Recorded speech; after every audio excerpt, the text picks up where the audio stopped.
Le but du président, des présidents, du directeur général depuis le début a été que ça soit un événement exceptionnel, une fête populaire. Que les gens qui viennent, qui aiment le football, soient contents, que ceux qui n'aiment pas le football soient contents parce que grâce à la Coupe du Monde, ils vont pouvoir vivre dans leur ville quelque chose de sympathique. Nous avons invité à peu près 35 000 gosses pour la Coupe du Monde qui viennent à travers les levées de rideaux, à travers les ramasseurs de balles, à travers les opérations qu'on a montées dans le monde entier, en Afrique, en France, dans les banlieues, etc.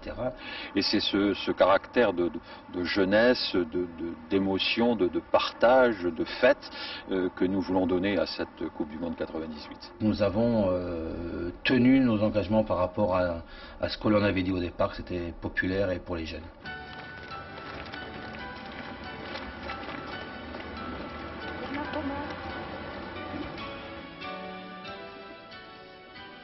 Monsieur le Président de la République. Je dirais que l'État, à son plus haut niveau politique, c'est-à-dire au niveau du Président de la République, des deux Présidents de la République, au niveau des Premiers ministres, ça a toujours été bien, des ministres des Sports aussi. Je dirais que l'État a fait ni plus ni moins que ce qu'il devait faire. Michel Platini, vous connaissez tous, dès qu'on prononce son nom, on voit un éclair de joie et d'admiration ou d'affection dans les yeux des jeunes, de tous les jeunes Français d'ailleurs de 7 à 77 ans. La réaction est la même quand il s'agit de M. Platini.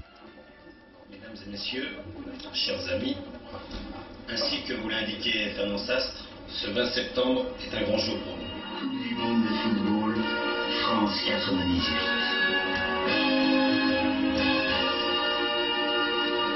L'avantage justement d'être président, c'est de pouvoir décider, de pouvoir penser à ce que l'on doit faire pour le bien de la collectivité.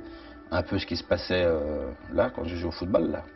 Toutes les décisions étaient faites soit toujours à trois, c'est-à-dire avec Fernand Sastre, mon coprésident préféré, et puis Jacques Lambert, le directeur général de l'organisation de la Coupe du Monde. Et nous avons des décisions importantes à prendre. Et puis comme nous sommes impairs, c'est plutôt agréable, quoi. Quand il y a l'unanimité ou c'est 2 contre 1, alors des fois je perds, des fois je gagne.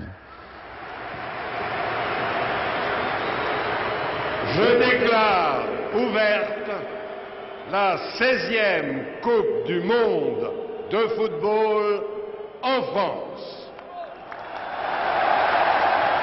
Les gens, pas seulement la France, mais les gens dans le monde entier attendent les émotions, les buts, les matchs, le vainqueur de la Coupe du Monde, les joies, les buts, les émotions, la fête dans les stades. C'est ça qu'ils attendent. Qui l'a fait? Personne.